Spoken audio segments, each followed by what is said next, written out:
श्री शिवाय नमस्तुभ्यम, हर हर महादेव, जय महाकाल। कैसे हैं आप सभी लोग। देखिए, आप सभी को पता है कि 26 मई 2025 के दिन पड़ रहा है वट सावित्री व्रत, वट अमावस्या का दिन। और इस वट सावित्री व्रत के दिन करने वाला सबसे अचूक उपाय चंदन और दही का उपाय आज आप सभी लोगों को जरूर करना है। पूज्य गुरु जी की कथा से सुन करके और समझ करके साल में सिर्फ एक बार करने वाले इस उपाय को बहुत आसान भाषा में आपको बताऊंगा, परंतु उससे पहले आप सबसे बस एक छोटी सी प्रार्थना है कि जो लोग पहली बार आए हैं चैनल को सब्सक्राइब जरूर कीजिएगा और वीडियो को लाइक करके महादेव का कोई सा भी प्यारा नाम कमेंट बॉक्स में लिखना मत भूलिएगा। देखिए, इस वाले उपाय को करने के लिए पूज्य गुरुजी ने किन लोगों के लिए कहा है।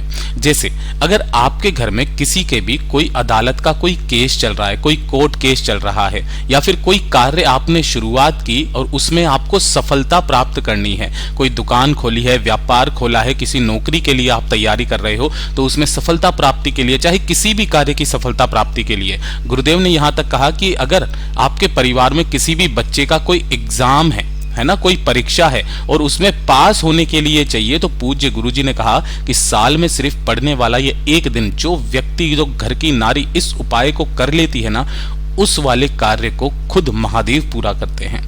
करना क्या है आप लोगों को, आज के दिन में किसी भी एक वट वृक्ष के नीचे आपको ये उपाय करना है। लेकिन इसके लिए आपको चाहिए क्या, इसके लिए चाहिए होगा आपको सबसे पहले दही। अब दही कितना चाहिए, तो 3 चम्मच आपको दही लेना है। इस चीज का ध्यान रखना, कितना चम्मच, 3 चम्मच आपको दही लेना है। और 1 लोटा शुद्ध जल अपने घर का लेना है तांबे के कलश में। और इसे लेकर के आपको क्या करना है, थोड़ी सी लेनी होगी रेत। वैसे तो गुरुदेव ने कहा है कि आपको रेत लेनी है। इस तरीके से रेत नहीं मिलती है तो जो भी वट वृक्ष हो, बड़ का पेड़ होता है, वहां पर जाना, उसके पेड़ के नीचे की जो मिट्टी हो ना, उसी मिट्टी को आप ले सकते हो। या तो रेत ले लो या फिर इसके नीचे ले लो।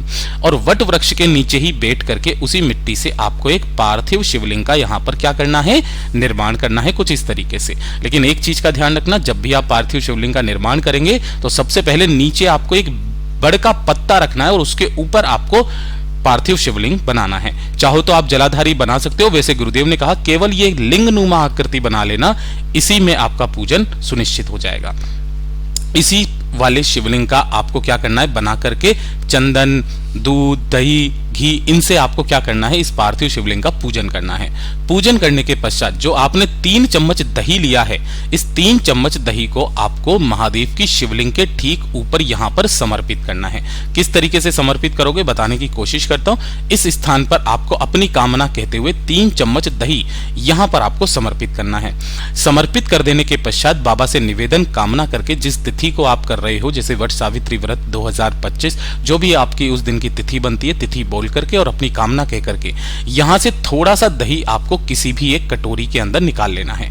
ठीक है, निकाल करके जो आपने 1 लोटा शुद्ध जल लिया है, उसे श्री शिवाय नमस्तुभ्यम मंत्र का स्मरण करते हुए पार्थिव शिवलिंग के ऊपर समर्पित करना, जिससे इसका क्या हो जाए, विसर्जन भी हो जाए। उसके पश्चात जो आपने ये दही निकाला है, इस दही को लेकर के अपने घर पर आना। और घर पर आने के पश्चात आपके पास में जो भी चंदन हो, जरूरी नहीं है कि आप लाल चंदन ही लो या पीला चंदन ही लो या सफेद चंदन ही लो, जो चंदन हो उस चंदन को आपको इसी वाले दही के अंदर मिला लेना है। जो थोड़ा सा दही आप लेकर के आए हो उसी के अंदर मिला लेना है। अब उसके पश्चात जब भी आपके बच्चे, इस चंदन को अपने पास में रखे रखना, जब भी आपके बच्चे या आपके घर के कोई भी व्यक्ति किसी विशेष काम के लिए बाहर जाएं, इस वाले दही के चंदन की एक बिंदी उनके मस्तक पर लगा देना, सफल होकर के ही लौटेंगे। पूज्य गुरु जी का बहुत अद्भुत और अचूक उपाय है, जरूर कीजिएगा। वीडियो पसंद आए तो लाइक करना, चैनल को सब्सक्राइब जरूर कीजिएगा।